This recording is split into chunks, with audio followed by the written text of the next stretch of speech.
Hello, good morning, Sitaram, and welcome to another program in the series, Addiction and Recovery. I'm your host, Ram Naresh Dwarika, as usual, every Thursday morning at 9, welcoming you to another episode. And to just let you know that this program is being recorded and will be replayed on radio and television, Jagriti at 10 p.m. tonight. And it will also be posted on YouTube and Facebook on my account, Ram Naresh Dwarika, Addiction and Recovery. And so those of you who are unable to stay with the program for its entirety this morning, you can always come back and look at it at your own convenience. This morning, I am going to be speaking about something very important. So I would wish that you could take a little time and listen to this. Now, last week, I spoke about all those people who would have made their New Year resolutions, and I did that because I remember myself doing the same thing, you know, from all like September, October, I would be telling the people around me that, from next year, from January, you see, I'll stop drinking and I would stop smoking and I would make resolutions like that, and and two things happened when I did that. They would stop bothering me because it was like, okay, he's going to stop from January, so give him a break. Let him have, you know, his fill right now. And I too was postponing. That is one of the symptoms of addiction, procrastination. We keep putting off everything. We want to feel good. We want to feel good right now, but everything else gets put off. So that, and we all know that procrastination is the thief of time. I was told that in elementary school. So that a lot of people would have made the resolution and they would have been sticking to it, you know, slavishly. Struggling is like swimming upstream, because when you have been using drugs and have become dependent psychologically and physically and chemically and all of that, it is very difficult to stop, you know, especially if you experience withdrawal symptoms, if you've been using it for a long time. So that for people who have become physically and chemically addicted, when they stop using, they go through a lot of, anxiety and depression and irritability and insomnia and a whole lot of classic withdrawal symptoms, we call them. So that, I know a lot of people will be struggling with those. And some of them have probably made it. Today's the middle of January. And so a lot of people would have made it up to now. But I want to talk to those people and even those who are in recovery, in the early stages of recovery. So the title of my talk this morning is Guidelines for the Early Stages of Recovery from Alcoholism and Drug Addiction. So that, today we are discussing, this is a very critical and life-changing topic. So that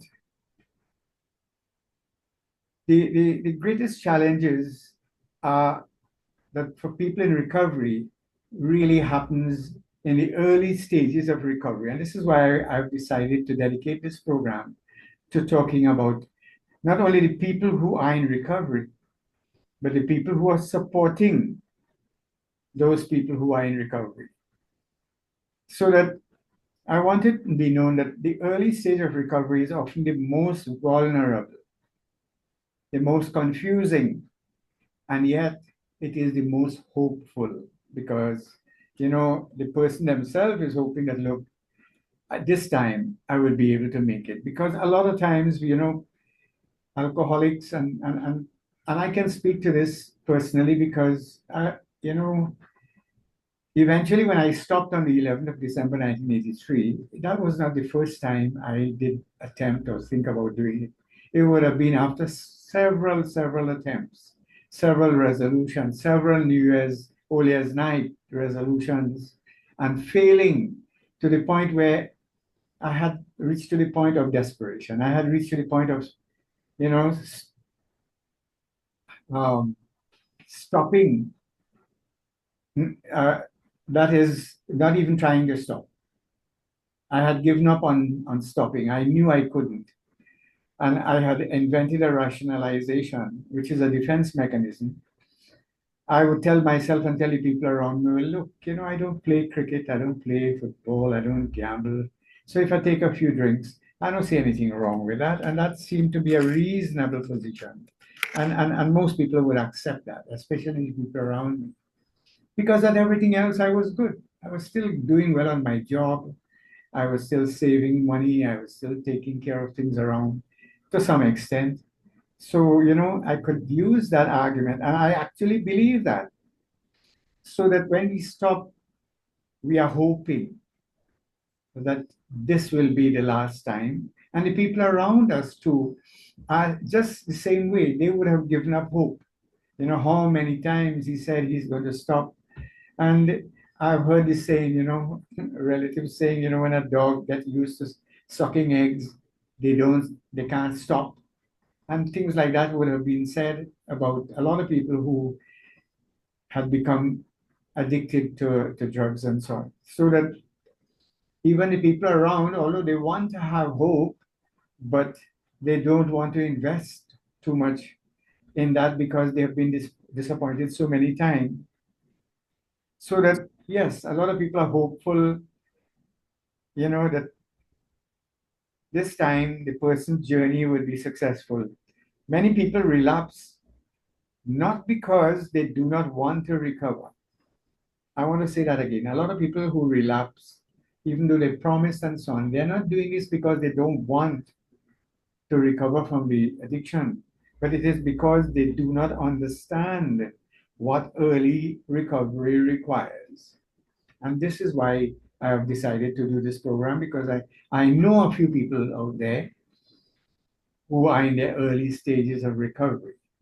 There's a gentleman in my own community who is now in his first, I would say, second week of recovery. And I would also want to compliment those people who are taking him to meetings and supporting him and so on. They know who they are. So whether you are in recovery, supporting someone who is, or simply seeking to understand this program is for you. So I want to look at the early stages of recovery. And this early stage is a period of stabilization, not perfection. A lot of people who do not understand this illness expect as soon as they put down the glass, you're just a few days sober. And sometimes the alcoholic and drug addict themselves share the same view that, look, okay, my problem was just the drinking or the drug using. And once I stop, I should be perfect. I should be clean as snow, That no, that is a period of stabilization. And let me explain that.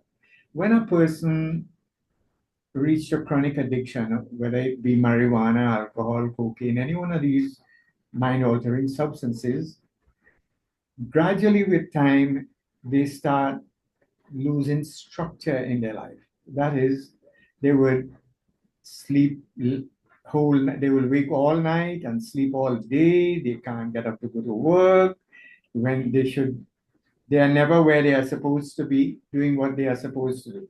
And that's a generalization of what addiction looks like. So that there isn't any structure, especially for people who have reached the chronic stage of alcoholism or drug addiction. It is like in Trinidad, we say Sunday could fall on Monday for them. They have no structure. So that the first part of recovery is just trying to get back into a routine, a civilized routine, as we would say, where you're getting up on time, you are able now to go to work and so on. And so early recovery for those people who are not familiar, but people who are going to AA and NA would have heard this, that they suggest that your first 90 days to 1 year is critical. Now, why 90 days? I explained that in the previous program. Even most crops their gestation and duration period is 90 days, from planting to maturity to bearing short-term crops. That is, I can think of pak choy and lettuce and all of that. Even chickens, there's a 90-day period. And I think we share some of these same characteristics with our environment, with the things in our environment, so that what happens during the time of addiction, the brain is affected and the body. Alcoholism and drug addiction is a disease, but it's a disease where it affects every area of the body. Unlike other diseases, like if you have the bug, the bacteria, the stomach virus, like that is going around, or the flu would just affect your lungs and your respiratory system. The diarrhea will only affect your digestive system. If you strain a muscle, it would affect your physical structure.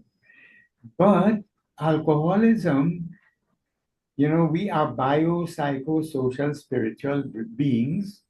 That is bio, we have bones, muscles, and organs. Psycho, we have a mind, we have emotions, we have feelings, we have thoughts. Social, we belong to relationships, family, school, workplace, and all of that. And then most of us believe in a higher power of some sort, whether we be Christian, Muslim, Hindu, whatever. We believe in a God of our own understanding. Now, alcohol and drugs do not only affect the biological bones, muscles, and organs. It affects the psychological, the social, and the spiritual being as well. And this is why a lot of our traditional methods, the medical model, has not worked. Even the religious model alone by itself has not worked. Counseling by itself has not worked. Medicine by itself cannot work. In fact, medicine could cause a big problem if it's not managed properly, because people leave the drugs and become dependent on the pills instead. So that in the initial stages of recovery, there's a lot of changes that would have happened in the brain and the body. And there must be a period of healing. So that at this time, it is advised, a person who has just stopped using drugs, they should go and have a good medical done, a complete medical, to check and see. Because during drug use, and especially chronic drug use, there's a lot of neglect. People don't eat properly, they don't sleep properly, personal hygiene deteriorates, and the lifestyle as well deteriorate in as I said earlier on, you're sleeping in the day and waking in the night and not sleeping for days and all kinds of things. So that the brain takes a little while and the body to heal. How long depends on your age and the extent of your drug use. But minimally, it is suggested at least 90 days, you should be getting over your physical withdrawal symptoms and so on. Psychological withdrawal symptoms can last a lifetime. Now, emotions are often intense and unpredictable during this period. Because of the withdrawal symptoms, a person, we often say they have a very short fuse. They get irritated very easily, they get into arguments, and especially when they can't go back to using the drugs. In the old days, as soon as they get irritated or bent out of shape, as we say, the first thing they'll do is go and take a drink and cool off or take a smoke. But now, where you are trying to stay away from these things, you feel the full brunt of the irritation and the psychological challenges, so that a person is also, it is necessary at this stage to heal emotionally, to learn new coping skills. Now, cravings, fear, guilt, and shame are common at this stage. Because, yes, when we were drinking and using drugs, we would have done a lot of things to offend a lot of people. So, yes, some of us only push us still. Some of us, for years, could not remember how we reach home. What are some of the things we did while we were under the stage of blackout, as we call it? And blackout is not when we faint and fall down, but when we can't remember episodes of our drinking and drug use. So that produces a lot of fear. when we have offended so many people and done so many things to the people close to us, hurt them, stole the money and the jewelry and sold it and was dishonest and lied to them. This would lead, of course, to guilt and shame, and the withdrawal itself. It causes physical as well as psychological cravings at this stage because of the long dependence and association with the drug.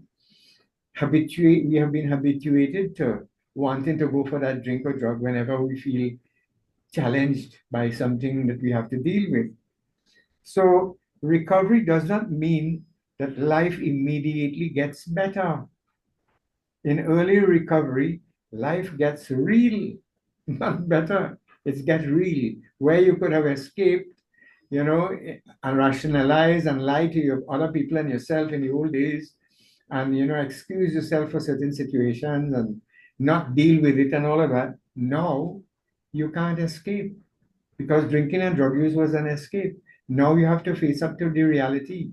You're owing the shop, you're owing the mortgage, you're owing everything, the bank, and all of that. All these people, your children, and your promise to take them on holidays and all of that is still hanging fire there. So often, without the numbing effects of alcohol, you have to deal with the reality of life. Now, at this stage, I want to say, even if a person relapses, which can happen, it shouldn't be seen as a failure. Any relapse, sometimes, we say in recovery circles that relapse sometimes is part of recovery because in relapse, you get an opportunity to do a postmortem of how and why it happened and learn and grow from it so that it is not necessarily a failure, but it's an opportunity for you now to look at yourself and see. They were telling me to go meetings. I thought I couldn't make it on my own. I have gone to a few and I've heard this story so many times, and I thought all I had to do was avoid the first drink one day at a time. And that wasn't difficult. But not realizing I have to deal now with learning new coping skills. I have to give the brain and the body time to heal, so that the challenges we face in recovery in the early stages is really because of the healing that has to take place. So early recovery is about staying sober. And yes, the formula one day at a time has been found to be very, very useful. In fact, I use that when I thought about, well, wait, I could stay one day. Sometimes when I was sick enough, got myself into enough trouble, I would stay a few days so that if we break it up into installments, some people I know have actually not only done it one day at a time, they do it 1 hour at a time or one moment at a time, just telling yourself, you see, right now, I'm not going to use that, take that drink. Right now, I'm not going to take that smoke. Maybe later. And they keep putting it off and they realize, just like I said, procrastination is the thief of time. If we learn to put off using the drugs, like we used to put off doing everything else, this same attitude of putting off could help us to stay sober. So remember, we have to now be learning new coping skills. We have to avoid unnecessary risks so we can make life easier for ourselves. Because we know from established research and experience that if you don't have a flute, you can't play a tune. If you don't have alcohol available, it will be less likely that you'd use it. Now, I am saying that guardedly because we did have the prohibition movement in the States in the early 1930s, coming to the 1930s.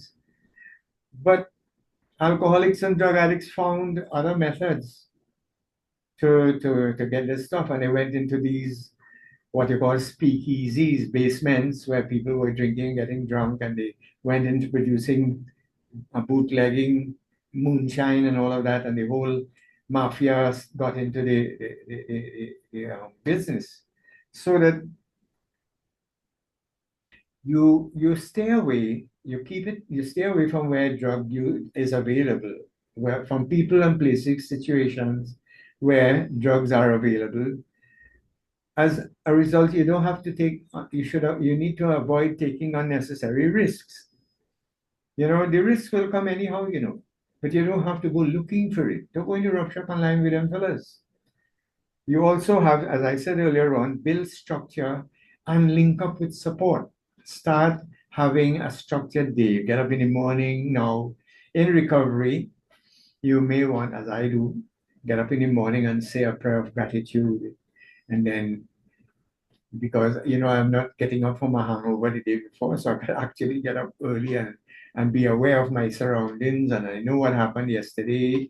And, I could look forward to today. So I develop structure, get up and go and do some yoga, do meditation, do my prayers and so on, and then get to my work.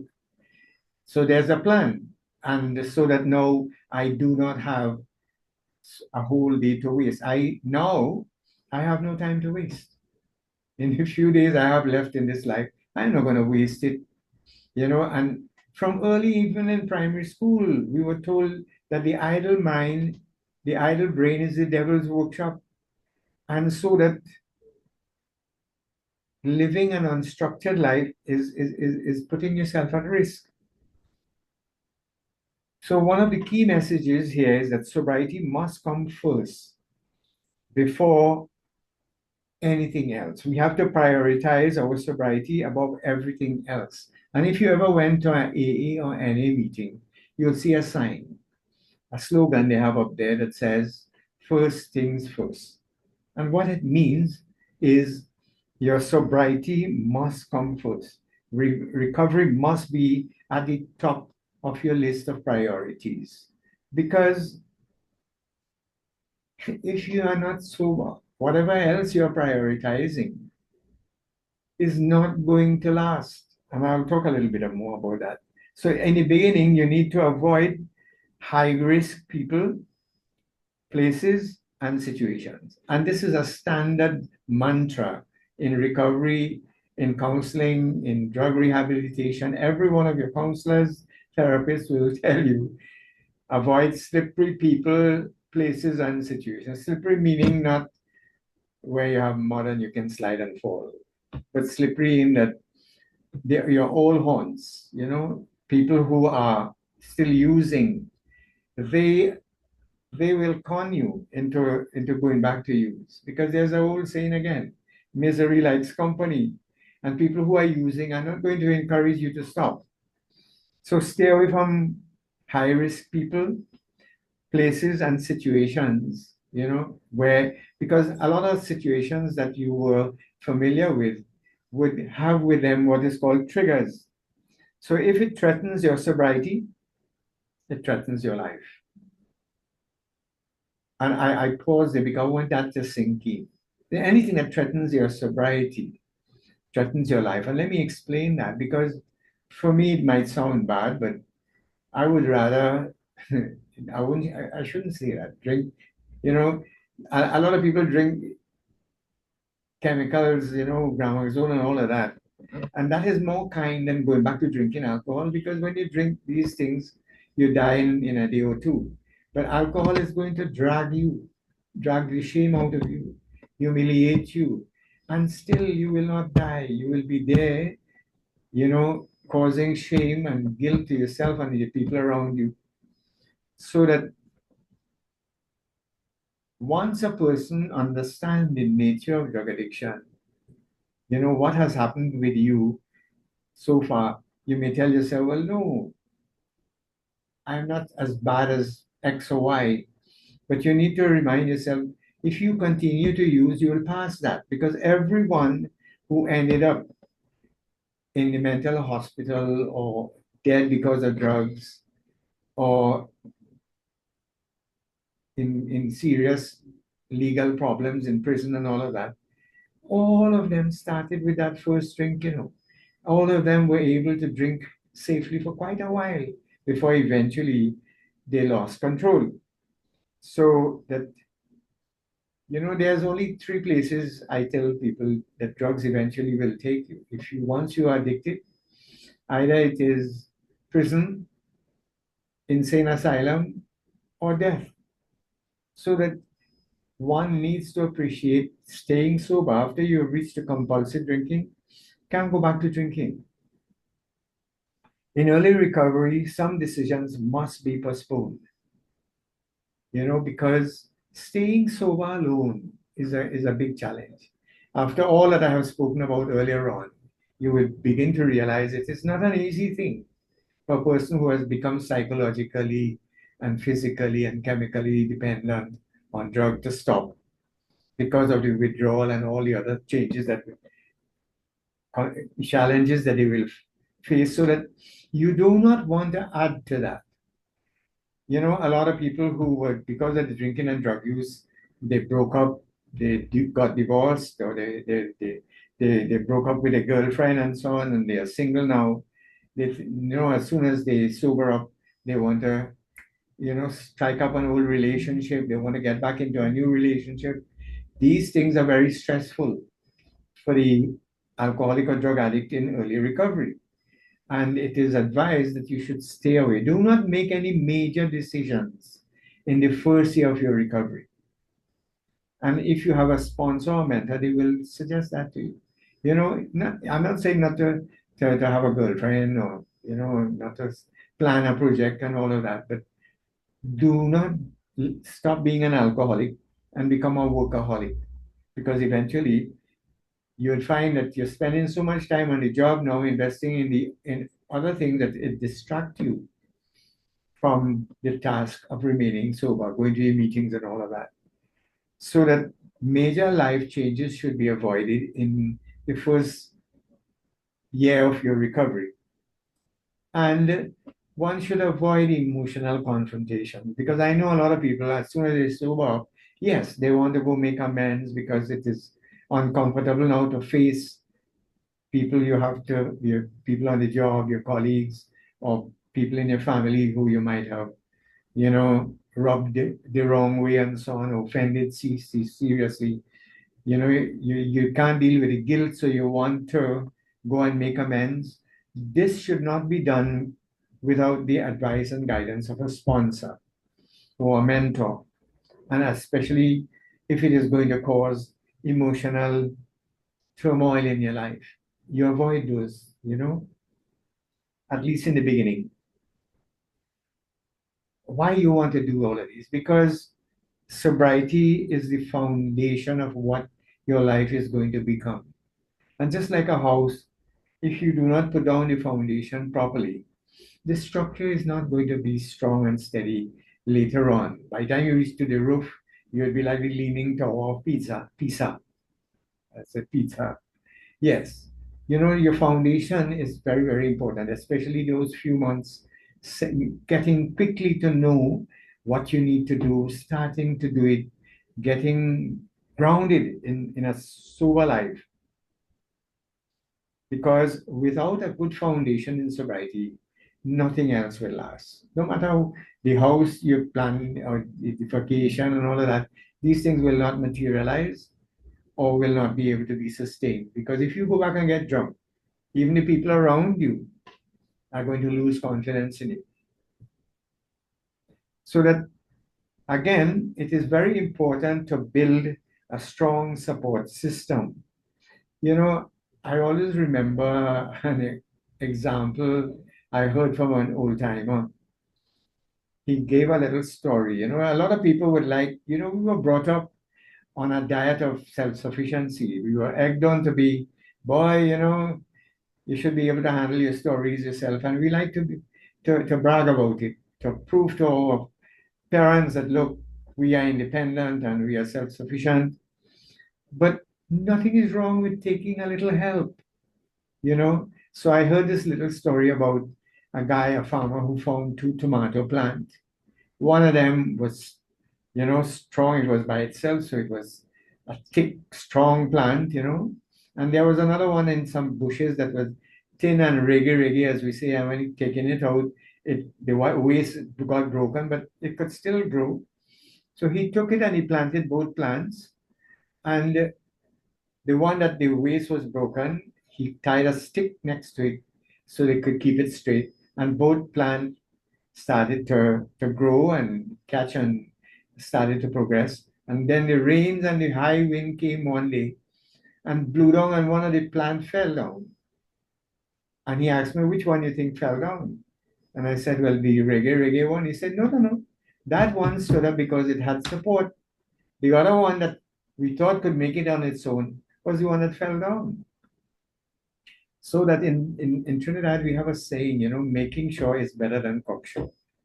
Although you might be able to do this on your own, there's no harm in getting help. And help is available. You have NA, you have AA, you have all these other support groups. And then you have sponsors, you have mentorship programs, you have counseling and therapy available. There's free counseling at Kaura Hospital and Therapy. There's a lot of non-governmental organizations here that provide support and services. And we are fortunate in Trinidad and Tobago to have the highest proliferation of AA groups per capita than any other country in the world. In my community, we have 5 AA groups. There's NA groups right in Chabonas there. And I keep referring people from my practice to these groups because it is critical and you don't have to pay for it. In fact, you go there and you get a sandwich and you get a cup of coffee and you get juice and all kinds of things like that. And you make new friends. So that isolation is dangerous in the early stages of recovery. And I'm saying that pointedly because a lot of people do not want people outside of their family circle to know. So they go to Quora and they will spread the news in the community that they went on a holiday. The family as well will cover for them. And when they come back, they don't want to go to the AA meeting in the school because they don't want anybody to know. So they decide to stay home and go to the temple instead. Nothing is wrong with that. But they're not going to go to AA because you know what that says to a trained mind like mine? That tells me immediately this person has not accepted that they have a problem with alcohol, that they do not understand the nature of this disease. They really need to be further counseled. They need to have better insight and help to help them to accept. It's only when a person accepts that they have a problem, then they'll really throw all their efforts into doing something about it. So that addiction thrives in secrecy, but recovery grows in connection. I'll repeat that. Addiction thrives in secrecy, but recovery grows in connection. So if you are in the early stages of recovery, please attend meetings regularly. It is the quickest way for a person to learn how to deal with their addiction. Going to the meetings. Yes, at the meetings you will get literature. There's for alcoholics, there's the big book, there's the 12 steps. There's a whole lot of literature because Alcoholics Anonymous has been around for a very long time. So they have a lot of literature. There's also books in Narcotics Anonymous, and there's a lot of books online that you can access. Everybody, almost these vagrants have a cell phone now. They have smartphone as well. I saw a comedy where this guy is ordering chicken, a vagrant ordering on chicken online, and it was very comical. So that attend meetings regularly, not only to learn about the recovery and learn about your illness, but to also get support and encouragement from people who are now staying sober and who have walked that road of sobriety and have many years of sobriety. And don't be afraid to speak up, even when you feel uncomfortable about it. Talk to people, your mentor, your sponsor. Speak in the meetings. But first, it is suggested you listen first. Don't rush to speak in meetings in the early, but your sponsor will guide you when it is the right time to speak in meetings. And ask for help before the crisis, not after. If you're getting the urge or you're feeling anxious or depressed, or what are you getting the urge to take a drink, that is the time you need to call your sponsor, go to a meeting, go to your therapist, call somebody, let a relative or family member know who is supportive of you. I'm feeling to take a drink. You understand? Not somebody who will tell you, let's go. So that let others know. What's the point? No, yes, even after if it happens by accident, go. still do not fall down and stay down. Go to your meeting, go to your sponsor. But a lot of times when that happens, there's less likelihood that a lot of people will want to get up and go back to the meeting because they always dread. I've heard from so many people, they don't want to have to go and admit now that, they failed or they had a slip and all of that. So that, again, develop a support system, have telephone numbers available in case you need to call someone. Again, as I mentioned earlier on, structure protects recovery. Addiction thrives in chaos. You understand? So do not, okay, I put on the glass, but now what? No. In my case, I can tell you what I did. I found that immediately when I stopped drinking, I had so much time available because drinking used to take up so much time. You know, I would just go report on the job, do what I have to do, and then I would be off with friends drinking until way into the night. And, everything else had to be put on hold, the garden and everything else. Now that when you stop drinking, you find that you have a lot of time. I decided all those things I always wanted to learn to do, play music and all of that. I started to get into all of those things. And then I had dropped out of school, when I was 18, 19, 20. I always wanted to further my studies. But when you're drinking, you can't study. I decided to go back to school. And at age 36, I went back to school and started afresh. I went back to university, and that's why I'm doing what I'm doing today. So that routine reduces anxiety and impulsivity. I have developed that habit. If I get up, it doesn't matter what, I will find something to do. If it is take care of a pet, clean somewhere, plant some lettuce or something in the garden, or I have a garden at the back, so I keep myself occupied there. We have a little business in front, you know. So I mean, all day I have something to do. If I'm not doing anything, I'm reading something.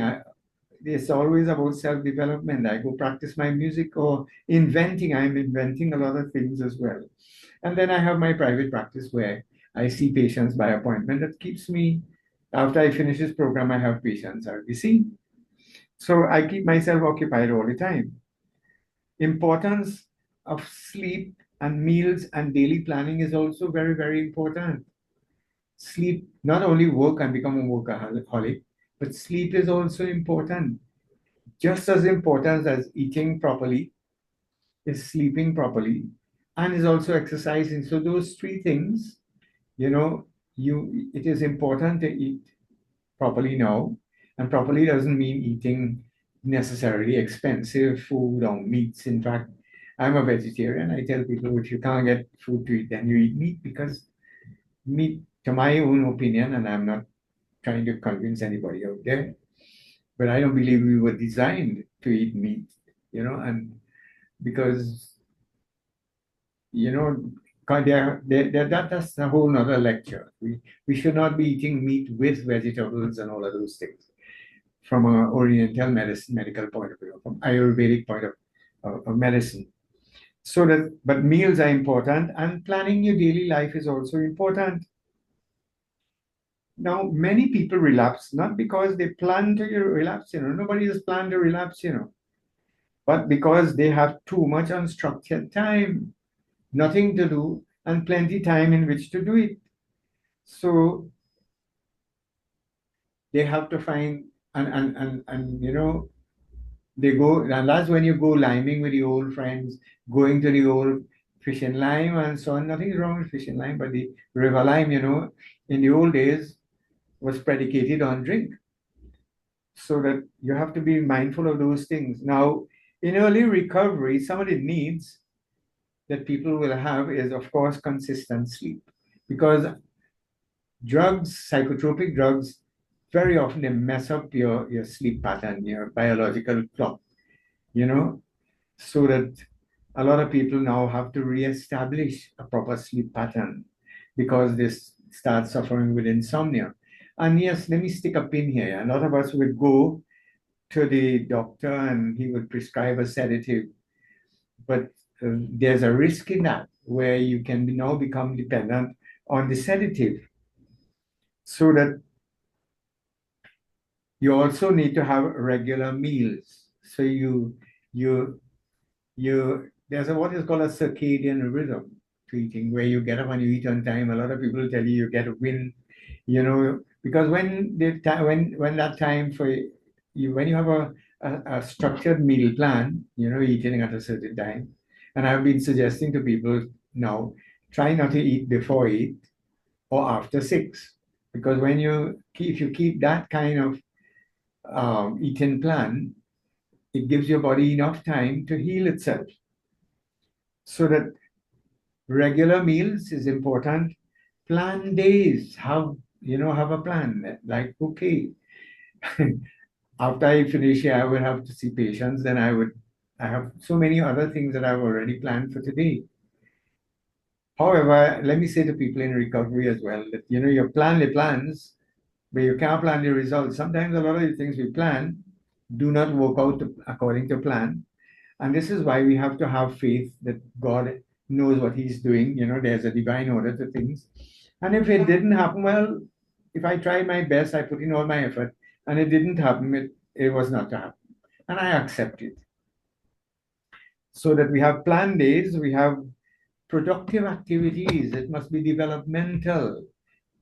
The activities we're engaging now should be developmental. It must be productive.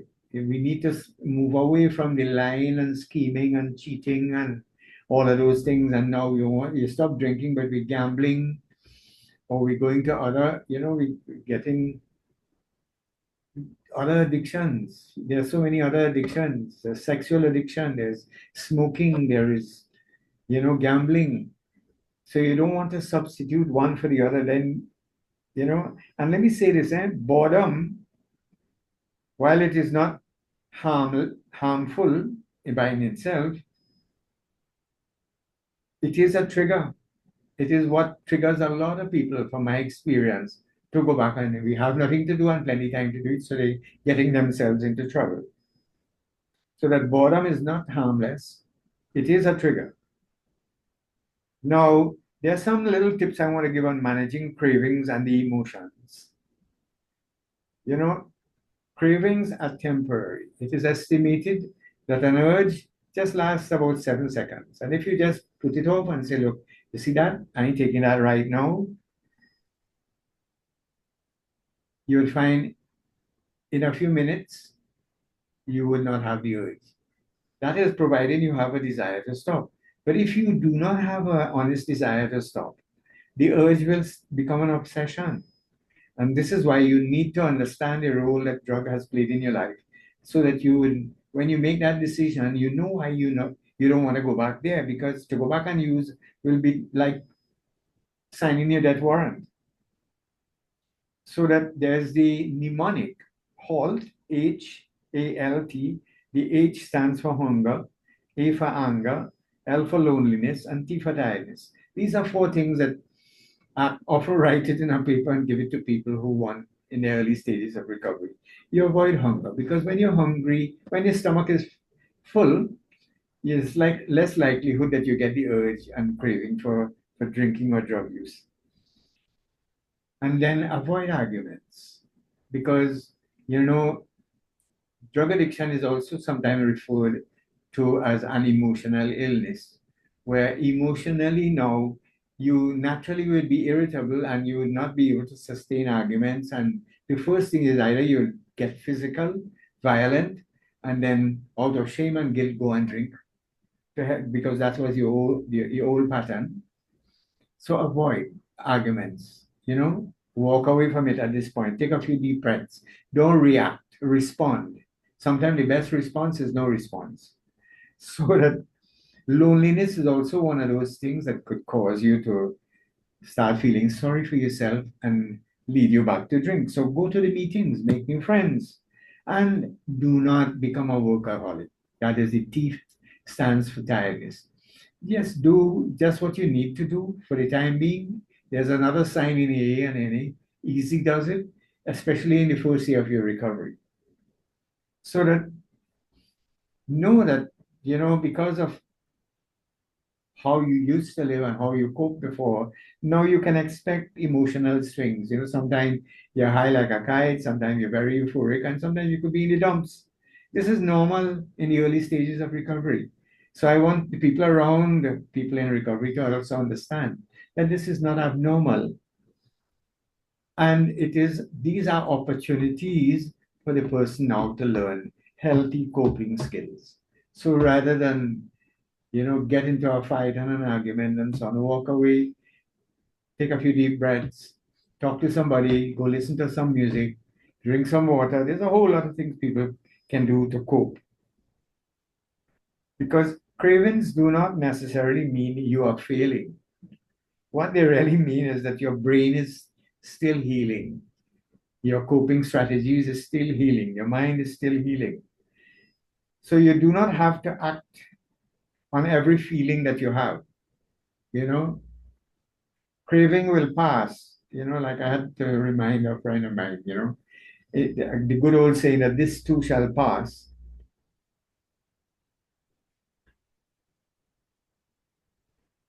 Now, avoid relationships and decisions that distract from recovery. All right? Avoid new romantic relationships. I referred to that earlier on. Avoid old using partners, friends who used to use. Stay away from them for a little while. Don't go and try to help them in the early stages because they can distract you. And delay major decisions when possible. Early recovery is about self recovery, not rescuing others or being rescued. It is about learning about yourself, what made you tick, what caused you to use. Spend time, And this is, if you look at the program of recovery as offered by Alcoholics Anonymous and Narcotics Anonymous, you will see. And maybe in the next program, we could look at that. The 12-step program where you are given the opportunity now to introspect and look at your strengths, your weaknesses, and your boundaries. Strong boundaries are not being selfish. They are life-saving. You have to have the ability now to say, no, I don't want this. I'm not going here. I'm not doing this. If you feel it's going to threaten your recovery. Now, very, very critical. I know we are coming up on time for the end of the program, but very, very critical is the whole question of honesty and humility. The first step to recovery, insist you have to be honest in order to accept and to admit and to accept that you have a problem with alcohol or drugs. It takes a lot of honesty, because in a life of drug use, we keep blaming everything and everybody else. But you have to be honest to see what is your role, what your role has been. And you have to also be humble to the extent where you're willing to accept help. So be honest about your thoughts, about cravings and struggles. Talk to other people about it. Talk to your sponsor. Ask for guidance. And accept that recovery is a learning process. You have to keep an open mind. You cannot do things the same way like you did in the old days and expect a different result. So that many relapses begin because people remain quiet, because of silence. Because when people stop talking, they start drifting, you know. And this is why it is important to get involved in these support programs. Honesty is not weakness. In this case, it is really protection. So that hope, encouragement, and you know, early early recovery is temporary, but hope is permanent. Let me repeat that. Early recovery is temporary. You'll get over this. In time, like myself, it wouldn't be a bother now. You create a lifestyle that revolves around staying sober. But hope of staying sober is permanent. You can always have hope. So if you are in early recovery, remember this: you are not broken. You are healing. You do not have to do this perfectly. No one among us, they will tell you, claims perfection.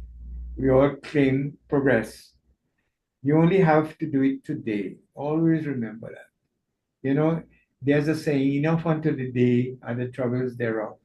There's no point in telescoping tomorrow's worries into today's life and messing it up. There's enough trouble here already to deal with. So that just not only in recovery, I have found this useful in every aspect of life. Just for today, I'm going to do the right thing. Just for today, I'm not going to do anything wrong. Just for today, I am going to stay sober, you know? And when you look at it that way, it becomes easier. Recovery works when we work it and when we work it together. So that finally, let me say this, stay connected, stay honest, stay sober just for today. So that I want to thank you all, those of you who stayed for the program, and those of you who joined me late. You can always go back on YouTube or Facebook and see the entire program or segments of it. You can use this program as a resource. Send a link to someone who you believe might benefit. Anyone who has just started staying sober, send a link to them so that they can. This is very life-saving information that can, even one little point, if you remember, it can prevent you from going down that precipice of addiction forever. Because you never know the next time you relapse whether you'd get that chance again. Like I heard one guy say, I'm not taking a chance with this last chance or with this chance, because not everybody gets this chance again. So I want to thank Radio and TV Jagriti for providing this medium to free of charge. I want to thank the people in the studio, the CEO, Mr. Maraj, Vijay Maraj, for giving this service as a community service. And to let you all know that, again, next week, Thursday, join me at 9 a.m. and we will be talking about issues relating to drug addiction and recovery. And of course, you have my numbers on the screen. You can text me at 768-5925 or call at 671-3040 if you need any further information. And you can put comments on the YouTube or Facebook channel. I will take a look at them and respond to them in due course. So thank you again. Until next week, Thursday. Goodbye and sitaram.